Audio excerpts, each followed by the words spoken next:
That's what we call cross training right there. So today we're talking about golfer's elbow, aka medial epicondylitis. Through all my injury screens that I've been doing at CFFC and the injury screens that Dan's been doing at CFA, and talking to a lot of our gym mates here, we are seeing a lot of medial epicondylitis. That is pain in the medial aspect of the elbow, commonly known as golfer's elbow. So, what's the medial epicondyle? The medial epicondyle is the bony prominence in the medial or inner aspect of the elbow. The common flexor tendon is going to attach to it, and the common flexor tendon, the function is to flex the wrist and grip the fingers. Okay? So, what's medial epicondylitis? That's inflammation of that common flexor tendon. It happens after repetitive amounts of flexing the wrist or gripping. That's why it's called golfer's elbow. You see it a lot in the back elbow of the golf swing with a lot of gripping and flexing and extending. So that's why it's called golfer's elbow. We've been seeing a lot of CrossFitters just because of the daily gripping activities that go on. By doing pull-ups, doing Olympic lifts, all that gripping is going to cause a lot of tension on that common flexor tendon, and it's going to get inflamed for all that daily activities.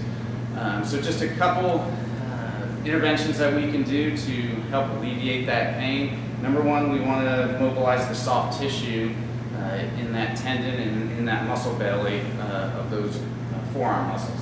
So after you kill that bottle of Capsov at home, take the wine cork and you're just going to roll it up and down the tissue that's just distal or length further away from the medial epicondyle, the bony part in the middle of the elbow. So just get on a box, roll it up and down, try to find areas of restriction, really roll through those.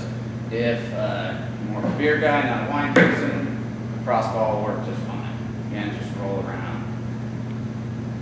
Try to find those areas of restriction. Do that for 2 minutes, and then you just want to stretch out those tissues now. So now that we've mobilized, try to iron out the muscles, take the fingers, you're just going to stretch those into extension so you feel a good stretch. Hold 30 seconds, just do 3 of those, and then you're more going to target the wrist. So now take the padding, the palm of the hand, and again, stretch it to extension.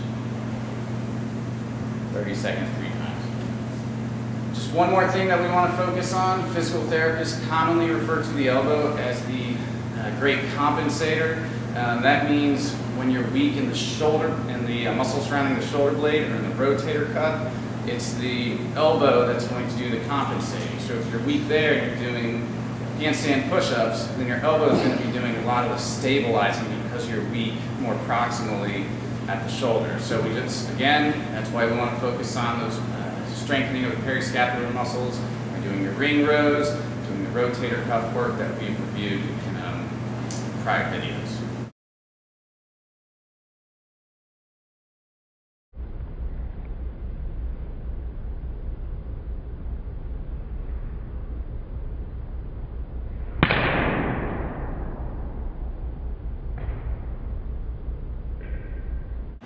So, yeah.